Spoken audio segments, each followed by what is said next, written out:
Okay, you're sitting right next to me, so I'm going to throw the first question to you, Jennifer.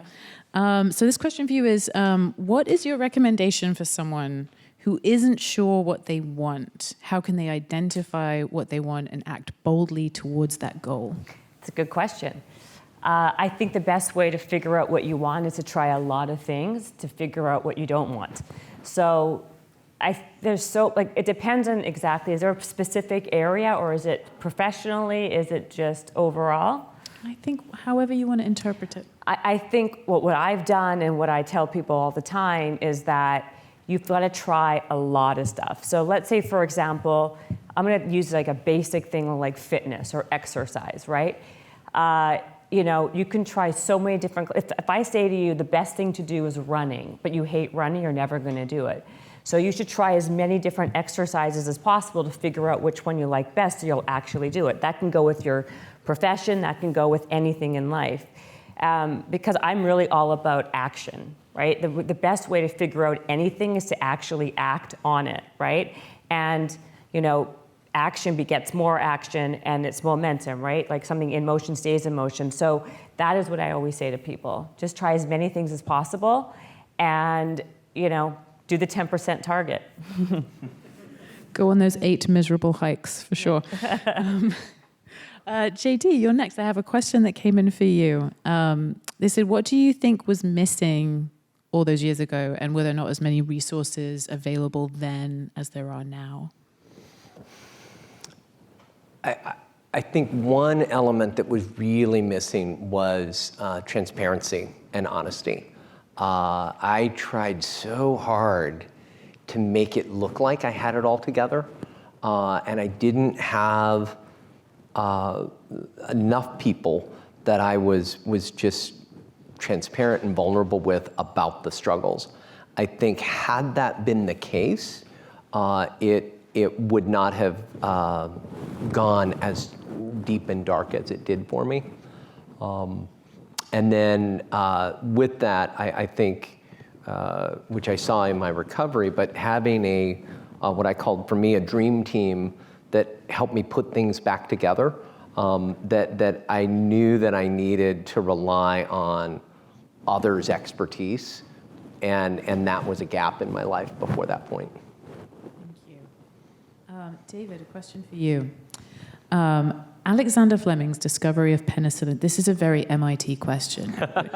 Alexander Fleming's discovery of penicillin came as a result of him being in the open mode and having curiosity about one of his cultures that didn't grow. If he was in the closed mode, the culture that didn't grow would have been an error to be thrown away. But he was open to failure and resulted in a remarkable discovery.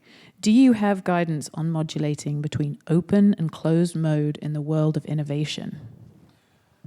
So I'm super sorry that I'm not sure that I'm hearing you perfectly right. So I think, so the question about open and closed mode in penicillin, so I think could you just put it in your own words, actually just say the question one more time? Yeah, in the world of innovation, Yes.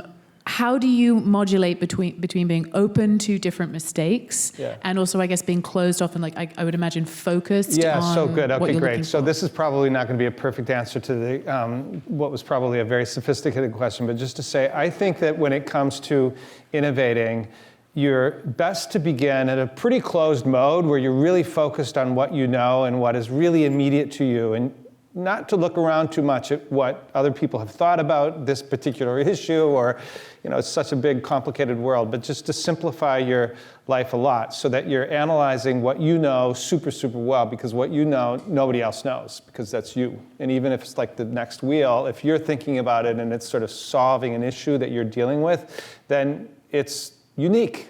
And at some point, if you go for it, with my students, I always encourage them to go super far in inventing the next wheel before they look online and see that, oh, by the way, that was figured out a long time ago.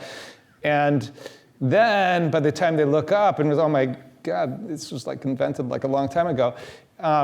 Actually, if you look at what they've got and it's actually not exactly the same thing. And so I think that there's you learn, and this gets back to kind of how do you figure out what you want to do. You do need to try, and you need to have experiences. You have to have a chance to kind of.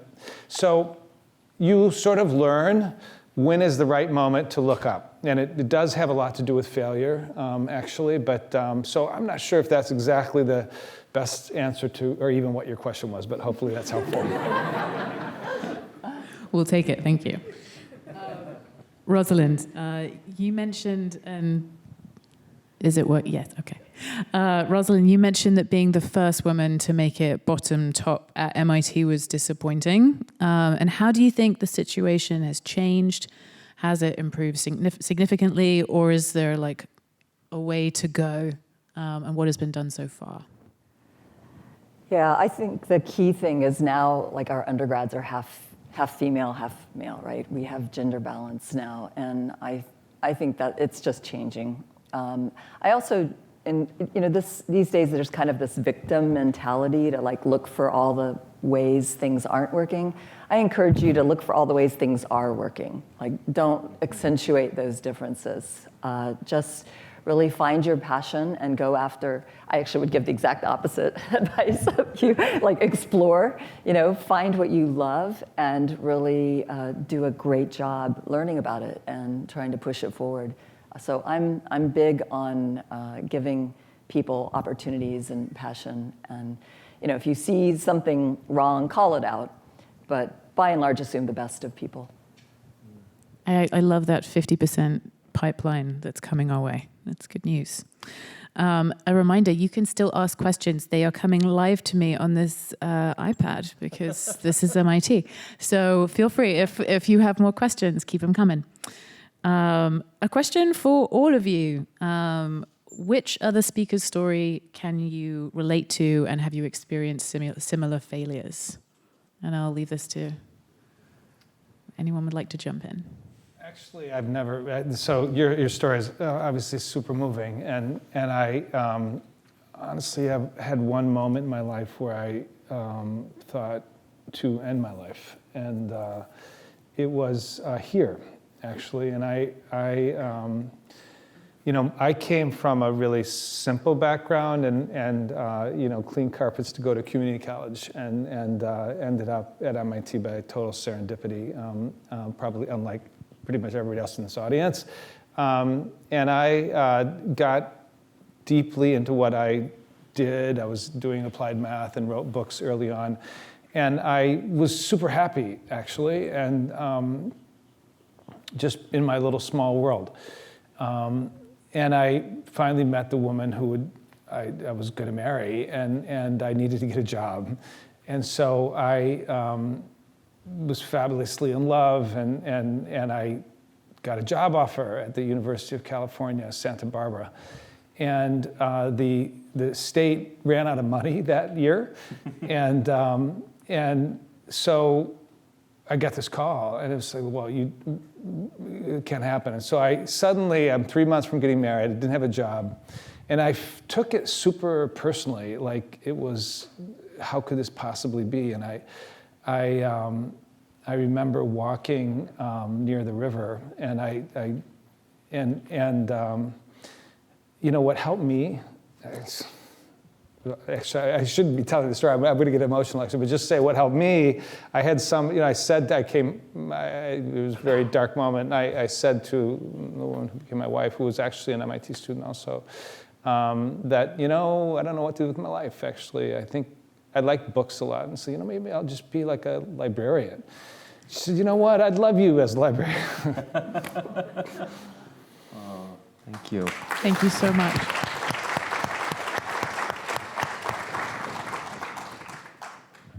Can I jump on that? You're reminding me of something that helped me when I was a struggling student at MIT, wondering, when am I ever even going to have time to think about a job?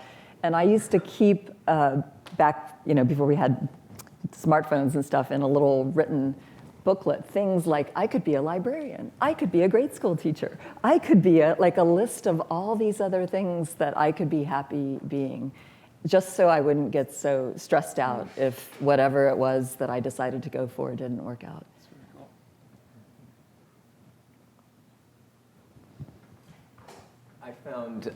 I found something in each of the three talks that that were motivating to me or touching to me. I have to apologize. I'm the one who laughed so hard that I threw off your pace there for a moment.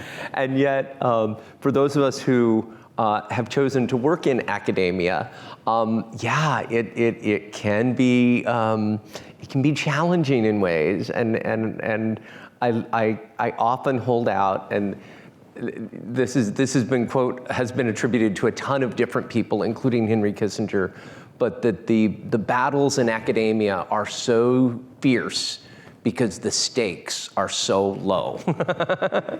And as you were talking, I was thinking of sometimes we have these battles about stuff that don't matter. And then I come to an event like this and we have conversations about stuff that matters, and all of that happens inside of the academy. And so you need it all to create platforms like this, but sometimes it just feels silly. So that was some of my laughter. So.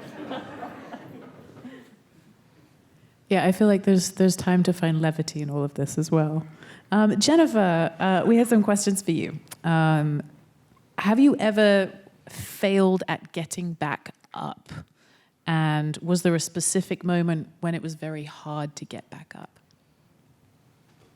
So, yes, I mean, has there ever been a specific moment? So, because at such a young age, I will say that I'm more naturally prone to just, I let things kind of slide a little bit more, but I feel like, this is what I find very interesting. I'm hearing all you guys speak, and there's a beauty in mediocrity and being average, because the pressure on you is not so much, right? I feel when you are brilliant and a superstar, there could be so much pressure on succeeding at such a high level that the failing is so much more dramatic and drastic.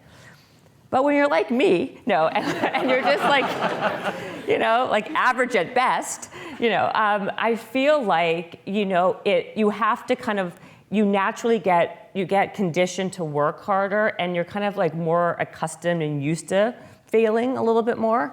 So you give it a go more. So I feel that's why I've developed this entire mindset where I feel if you have that, kind of mediocrity works for you, because you're forced to kind of figure out what you're good at and what you're bad at, and the falls aren't so dramatic, right? So to answer the question, I feel to that point, I've failed so many times, but it never stopped me from really getting back up at some point. I never was down that long, because I think curiosity, and if you can hone curiosity at a young age as well, it helps you, because I'm constantly interested in searching for other things. So if I'm down, all right, but if that door's shut, well, maybe I can go through the window, and if the window's broken, maybe I can climb through the back and I can get through the I'm always kind of figuring it out. So yes, too bad you guys aren't mediocre. I'm sorry, There's a real power to it. Yeah. One thing that really came out for me in the past couple years, where I was just sort of barely surviving, it felt like a lot of the time, with little kids at home and just trying to make it work, was I set myself little goals, things that I'm if I can do this, then it will feel good. So I used to be a runner, and I had kids, and I just wasn't anymore. So I was I'm going to do a 5K. And I did it, and it felt good. I did it dressed as a Ghostbuster for Halloween, which made it extra fun. And the other thing I achieved in the past couple of months was I wanted to finish the book Dune before I saw the movie. Did it. Did it. So proud. Thank you. It's very long. It's 800 pages. So I'm curious, for you guys, how does small achievable goals, is that something that resonates with you when you guys are working on bigger projects? I'm only laughing because, that's what I feel. Everything is about small wins to lead to success, right? I feel how you build confidence in the world and in life is by these small, little incremental goals. And by putting, I think when you it becomes very daunting and overwhelming when you look at, when you look down the road too much. So for me, my first company I started was called No Gym Required. And that was about giving people simple and easy solutions. I'm staring at you, I shouldn't be. I'm just sitting around, like we're out for coffee and I'm like very intimately talking to you. But, and that was all about giving people simple solutions that in health and fitness that they can integrate into their life very easily. And I made this shoe that was a weighted shoe because then you can burn more calories and add the, kind of like increase the intensity by doing something you would already be doing, like walking. Because so much of my background was until I kind of pivoted, was in weight loss and in fitness, that when it was all about these small achievable wins. And it's about building the habits and the routine to kind of have longevity with them. So those little wins, you have longevity over time with them because it becomes part of your habitual, it becomes part of your lifestyle. So yes. I mean, someone else, I don't mean to dominate over here, but. Make your bed every morning. It's trivial, it's simple, and you start the day with a win. And then when you go to bed that night, it's just so much nicer to sleep in a bed that's been made. And so I don't remember where I got the advice, but I try to do that. There's a book called Make Your Bed. The author spoke at MIT, gave the commencement speech here. I was thinking it was a commencement speech. Yeah. It's a huge New York Times bestseller. Yeah. I think that also anyone who's doing pioneering work or of any kind is looking at step by step by step and really loves it, actually. And so I think part of the joy of a scientific career or any kind of a pioneering career is the satisfaction of that step-by-step process. You kind of know, actually, when someone is not a pioneer, when they're looking up too much, actually. It's actually a very intimate, sort of make-your-bed kind of experience. I'll add, I think it's helpful to, all of these are great advice, to think on the good things. And if you're having a hard time finding good things in your own life, like, you did bad on the test, but your roommate did well, or your paper was rejected, but your lab mate's wasn't, celebrate the joys with them. And it's a little hard and painful. You may feel a little jealous. I know I remember feeling that, and I was like, no, I need to celebrate the joy with them.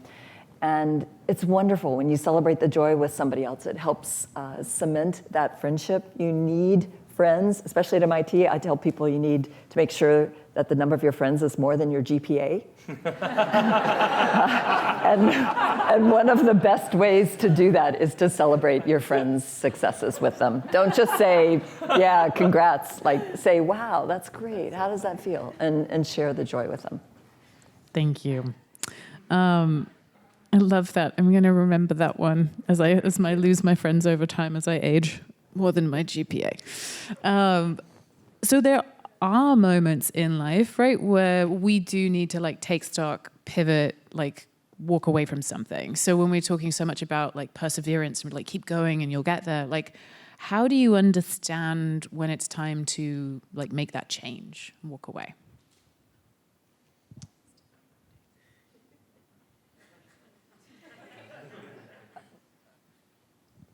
Okay.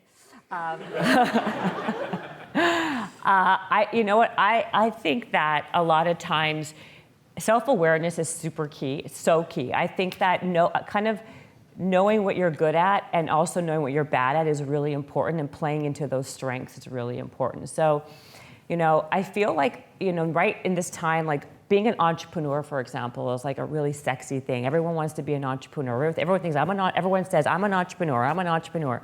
But the truth is, not everyone's built out to be an entrepreneur. Maybe not in this crowd. They're going to be computer geniuses, maybe, but in my life. But I think, that's important, right? So you're playing towards your strength. You're doing what you naturally are good at. I think that's something to really kind of focus on for success, right? And overall success is like, I think that it's always important to play up your strengths and kind of like, and then you can kind of either forget it or farm it out, your weaknesses, to somebody else. I say like, fix it, forget it, or farm it out. That's what I say for my weaknesses, right? Thank you.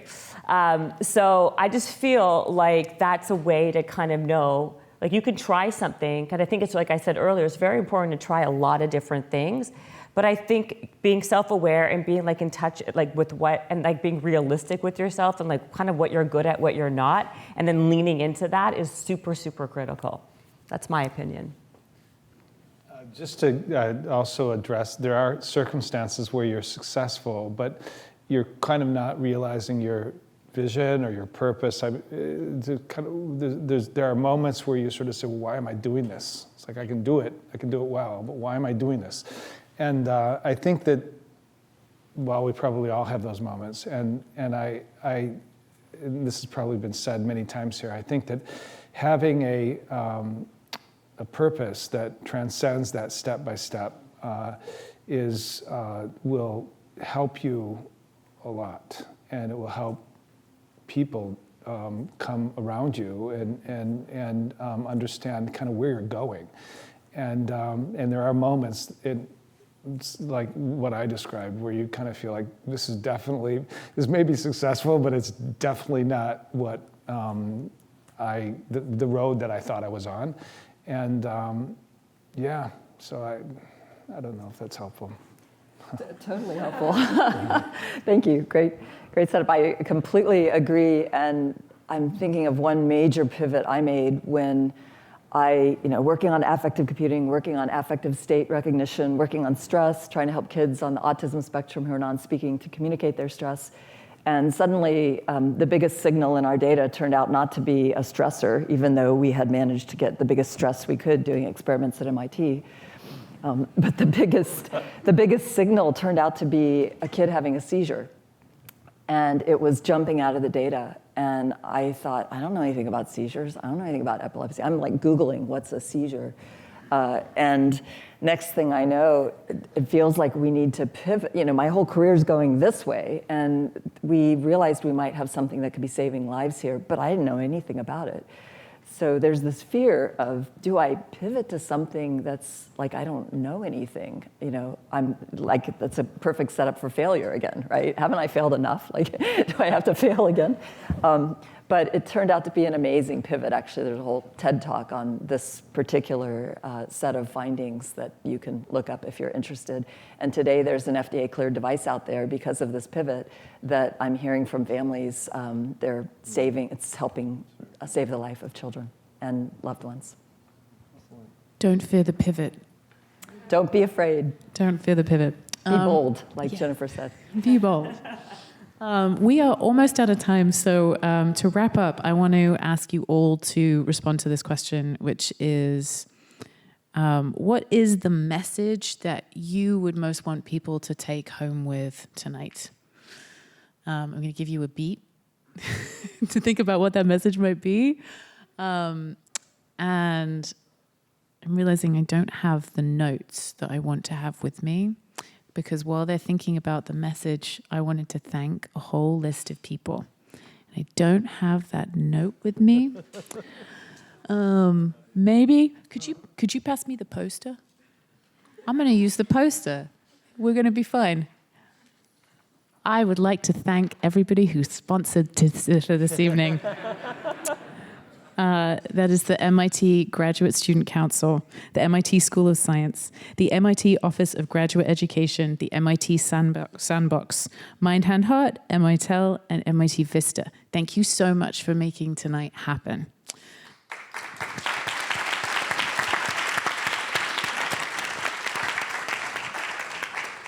And thank you for everyone for rolling with my failures.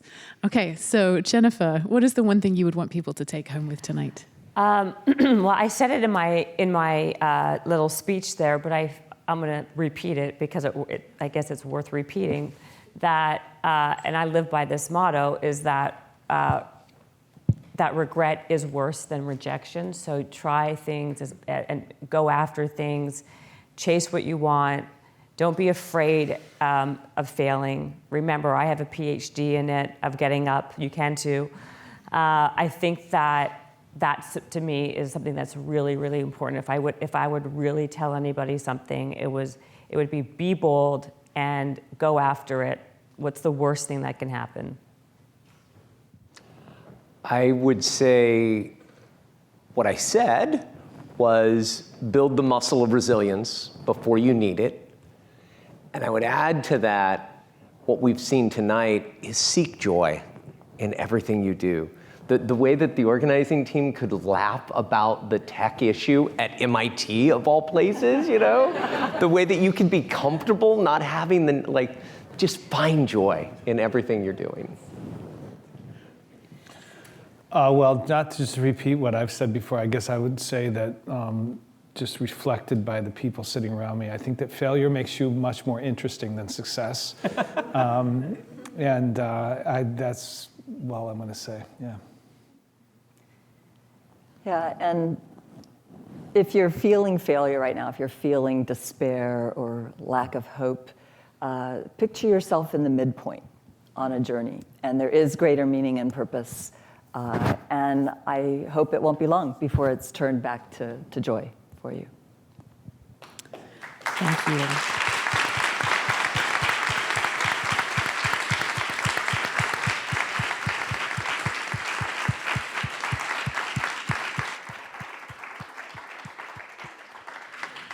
That is our event. Thank you so much to all of you for being here tonight. It is fantastic to be back in person. And a final thank you to all of our speakers. They were absolutely fantastic. Thank you for your time and for your generosity. And we hope to see you again. Thank you.